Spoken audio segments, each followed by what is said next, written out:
Hello বন্ধুরা, কেমন আছেন সবাই? আশা করছি সবাই ভালো আছেন। চলে এসেছি আজকে একটা ব্লগ নিয়ে।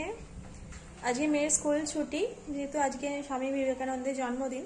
কিছুক্ষণ আগেই আমাদের এখানে হাই স্কুল আছে, ওখান থেকে একটা মিছিল বেরিয়েছিল সব স্টুডেন্টদের, সেটাই দাঁড়িয়ে দাঁড়িয়ে দেখছিলাম।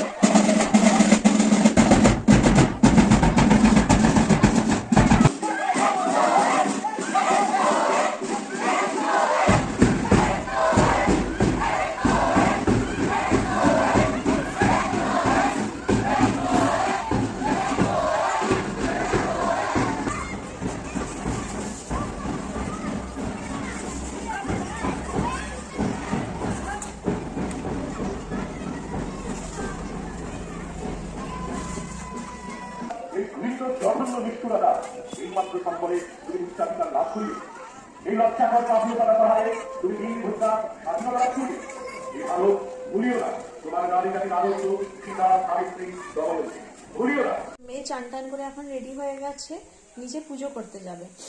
আসলে বাড়িতে থাকলে না বেশিরভাগ পুজোটা ওই করে, ওকে এখন থেকে আমি একটু করে অভ্যাস করাই। ওর ইচ্ছাও আছে মানে পুজো করার। এখন আমার সাথে পুজোর বাজার করতে গিয়ে দোকানে গীতা দেখতে পেয়ে গীতা কিনে এনেছে। আমাকে বলছে যে মা আমাকে গীতা কিনে দাও, আমি গীতা পড়বো। তো দোকানদার মানে উনি আমাদের যে ব্রাহ্মণ তাদেরই দোকান ওটা, উনি বলছেন তুই পড়তে পারবি? বলছে হ্যাঁ আমি পারবো। আমার কাছে সব থেকে বড় কথা হলো পড়তে পারুক না পারুক, ওই যে জিনিসটা বলেছে মানে সেটাই অনেক বড় কথা। এই যে দেখুন ওর পড়ার জায়গায় ওর ছোট যে রাধাকৃষ্ণের ফটো আছে তার কাছে রেখে দিয়েছে গীতা। কালকে আবার 3খানা শ্লোক পড়েওছে, বলছে মা আমি 3খানা শ্লোক পড়ে নিয়েছি, আবার তুমি আর আমি আবার পরে পড়বো। আমি ঠিক আছে। মানে এই জিনিসগুলো জানা, যে ওর জানার আগ্রহটা আছে সেটা সত্যি খুব মানে ভালো আমি বলবো। আর ও কৃষ্ণ ঠাকুরের প্রতি আলাদাই একটু মানে ভক্ত বলতে পারেন। ও খালি বলবি মায়াপুর যাব মায়াপুর যাব, কবে নিয়ে যাবে? বলছি যাওয়া তো হচ্ছে না, কারণ শরীর খারাপটা হয়ে এখন কোথাও যেতে পারছি না, কিছু করতে পারছি না। দেখা যাক কবে ভগবান টানান যাওয়া হয়। আজকে আপনাদের আমাদের মন্দিরটাও দেখাবো। এই দেখুন এটা হচ্ছে আমাদের মন্দির।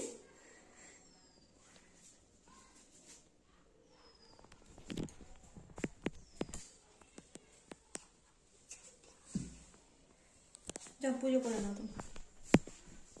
ও পুজো করুক, ততক্ষণ আমি রান্না বসিয়ে দিই।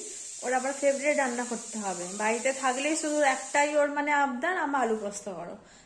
মেয়েটার ছুটি থাকলে না ভালো লাগে, নাহলে সারাদিনই তো আমি বাড়িতে একা। বলুন, ছুটি থাকলে ওর সাথে সময়টাও কেটে যায়, একটু নয় খেললো কি পড়াতে বসলাম, ওর সঙ্গে একটু বদমাইশি করলাম, কি আমাদের দুটো যন্তর বোবো ডোডো আছে, ওদের বার করলো, ওদের সঙ্গে একটু মস্তি করলো, এইসব দেখতে দেখতে সারাদিন কিছু না কিছু করতে করতেই সময়টা কেটে যাচ্ছে।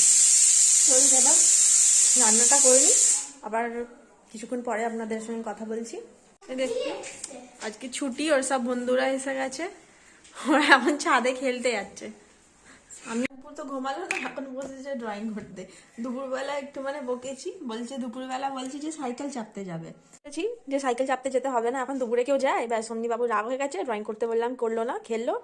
বিকেলবেলা বলছে মা ম্যাগি করে দাও, ম্যাগিটা করে দিতে খেয়ে এখন শান্তি হয়েছে, এবার ড্রয়িংটা প্র্যাকটিস করতে বসেছেন উনি। বাচ্চাদের রাগ যা বলবে তাই, না শুনলেই ব্যাস। ভালো হচ্ছে। ভালো লাগছে। আর কি আনলে? শুধু এটা রেখেছো? না না, ঠিক আছে।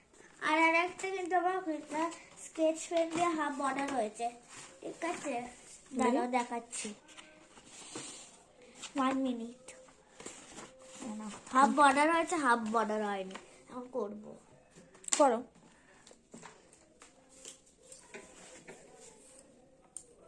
ড্রয়িংটা করে একটু ব্যায়ামের প্রোগ্রাম আছে তো, হ্যাঁ ওইটা প্র্যাকটিস করে নেবে। ঠিক আছে। পুরো ভিডিওটা আজকে কমপ্লিট করা সম্ভব হচ্ছে না, বাকিটা নেক্সট পার্টে।